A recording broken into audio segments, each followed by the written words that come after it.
Hey folks, it's Marvin Cash, the host of the Articulate Fly, and we're back with another Cape Lookout fishing report with Captain Chris Seiss from Not the Real World. How you doing, Chris? I'm doing pretty good, Marvin. How are you doing? As always, just trying to stay out of trouble, and I think the good news for you is you've been able to get back out on the water. Yeah, I was finally able to get out about a week and a half ago. I've had the issues with my ribs, but I had a really fantastic first day back out where I got to take a personal trip, actually, and ended up catching some bull drum on the fly that were 30 and 40 pounds, which was absolutely fantastic, along with some false albacore and some big Spanish mackerel as well. So it was a really good day and much needed, and then we had a big blow down here, so for probably about a week. So kind of kept most folks off the water. So it's been a little while since we were able to get back out. Yeah, and so, what we're talking about, I guess, is really kind of the leading edge of that nor'easter before it kind of got up to the northeast. And, I know that, one, the wind and the small craft advisory was probably not good, but also probably churned the water up a fair amount. Are things back to normal yet? We're starting to see it a little bit today. We had a little bit lower winds today and had a guy trip out there today, but unfortunately for us, it doesn't seem like much of the bait stuck around. A lot of it got blown all over the place. So we had a little bit of dirty water, saw a couple false albacore, but the fishing was slow, and it's been slow for a couple days now. And tomorrow's looking good, though. I'm hoping it'll be kind of back on after tomorrow. So we'll just have to see how it goes. It'll take a little bit of time, but it'll come back, and we're right in the heart of the good albacore season here. So, it should be fishing well all the way, at least until Thanksgiving, unless we get some type of crazy, cold temps. But it's been warm, and I think it should be fine. Got it. So for false albacore fishing, I know you're not kind of, up at Hatteras. What's it like where you are, and how's it different from like being up in Oriental? Well, if you're over here down at Cape Lookout, these fish will push all the way down the beach coming from the north, like up there around Hatteras and whatnot. And then if you're down here at Cape Lookout, the way that Cape Lookout kind of sticks out as a point south into the ocean. They sort of come around that point and then will hook into the whole Morehead City area, which is called Onslow Bay, is that big portion of water there, which is in itself the Atlantic Ocean, and it provides a lot of protection from the wind, particularly out of the north, which is what makes the water clear here, and also pushes the bait down the beaches. And so when you have these north winds or a west wind, northwest wind is probably the best, I would guess. You can fish when it's a high wind because you're in the lee of the land, if you will, and it will really make the fishing exceptionally good, and kind of turns these albies on as they're chasing the bait, and they can be right on the beach where people are catching them off the sand, which is a lot of fun, although very difficult to do, or we're all running around with the boat. So it's just kind of a unique geographical area that makes it really fantastic fishing, and I haven't found much like it. I fish around Hatteras a lot, but it's just a little bit different than that. And there's something about this area that just really makes it really, really good for those albies.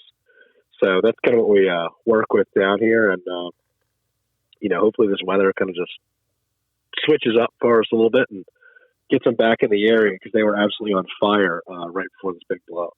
Yeah. And, are you going to exclusively kind of chase false albacore, or will you start to head back inshore and chase puppy drum? Oh, no, I will definitely do whatever folks want to do. Today, we actually searched for both. So we looked for some false albacore for a while, saw some they weren't really playing, and then we went back inside and chased the drum. We're also should be having a really good trout bite here turning on soon as these water temps drop. So there's plenty to do, even if, the weather might not be perfect for albies or something like that, or if folks want to do both. I love doing both. My boat offers the opportunity to do both. Luckily, it's not the best, like all-weather albie boat, but we ran over 100 miles today out in the ocean. So, it's certainly an opportunity to do so, and then you can run back inside into a creek and catch this drum and stuff like that. Yeah, and so I guess the false albacore is kind of what it's a run and gun fishing. You're probably fishing what bait fish imitations on sinking lines. Yeah, a lot of what we're using is an intermediate line. I like to use a 9-weight, and then we'll use flies as small as an inch long, where they're eating these really, really small bay anchovies and sardines, glass minnows, a variety of different little species of bait fish. And so they can be very picky on size. So if you're throwing something too big, they won't necessarily eat it. So I will tie some flies that are as small as like a size 6 or an 8 saltwater hook, and we'll go down to that. And then some days they're eating, 6-inch long fish. So it just kind of depends, what you're going after. But generally I am using an intermediate line, which just gets it down like a couple feet when you're using a really small fly that doesn't have any weight in it. I will sometimes rig up a few of them with a topwater, like a crease fly or a gurgler or a small popper, and we can catch them on topwater sometimes, which is an absolute blast. And then I always got a big rod, like a 10-weight, that's either rigged with a floating line or a full sinking line, depending on the situation, for those bull drum if they do show up. And I'd be remiss if I didn't mention what I saw a couple weeks ago when I was able to get on the water. Generally, we can find these bull drum around jumping spinner sharks, which is a shark species that jumps out of the water and spins really rapidly in the air, like in a circle almost, kind of like a spinning baseball, if you will. Not end over end, but just kind of rolling. And for some reason, I don't know what the relationship is between those spinner sharks and those bull drum, but they are often near each other. So I saw a bunch of spinner sharks, started looking around, and a school of drum came up that was, I don't know, at least a quarter to a half an acre. I would estimate 1,000 fish in it. And it was something to behold, just glowing orange water. As soon as you throw the fly in, 5 or 6 of them are going after it. It was just absolutely fantastic. So that is a rarity to get them up on the surface like that, but it's unbelievable. I'll never forget it. So you just got to be ready for anything that can happen out there. Yeah, very cool. And then, in terms of the inshore, sea trout and redfish bite, what's your gear look like there? I'm using a 7 and 8 weight rod for the reds with a floating line. And then for the sea trout, sometimes you can get away with a floating line, but as the season goes on, they're going to start to sink into some of these deeper holes that might be anywhere from 8 to 12 to 14 feet. So I like to throw an intermediate line with a big deceiver on it. And you can catch them on clousers. You can catch them on some of these other specialty flies. Game Changers work. I've got a fly called a bangerang that works really well. It's like a big rattling fly. I really like to use a hollow point deceiver fly because when you give a sharp strip with a sink tip or an intermediate line, it will actually start to dance side to side. And what they will do there is they'll hit it as it pauses. And so you're fishing essentially a fly version of a mirror lure, which is what everybody really likes to use down here with the conventional gear.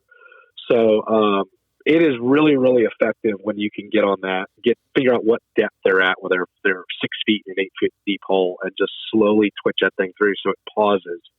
And you can catch some very, very big trout doing that. It's pretty awesome. Yeah, very cool. And folks, we love questions on the articulate fly. You can email them to us or send them to us on our Instagram or our Facebook page. And if we use your question, I'll send you some articulate fly swag, and then we're going to enter you in a drawing for some cool flies from Chris at the end of the season. And before I let you hop, Chris, why don't you let folks know where they can find you on the internet and all that kind of good stuff so they can book you and fish with you this fall? Sure, absolutely. You can find me on my website, www.nottherealworld.com, and that's spelled not with a K. So it's KNOTTHEREELWORLD.com. And also, I'm active on social media. On Instagram is probably my favorite there. You can find me at Not The Real World on there. And just give me a shout. I'd be more than happy to answer any questions or tell you what's going on. Yeah, well, there you go. And folks, as I always say, fall is my favorite time to get out there and fish. You owe it to yourself to get out there and catch a few. Tight lines, everybody. Tight lines, Chris. Thanks, Marvin. Tight lines.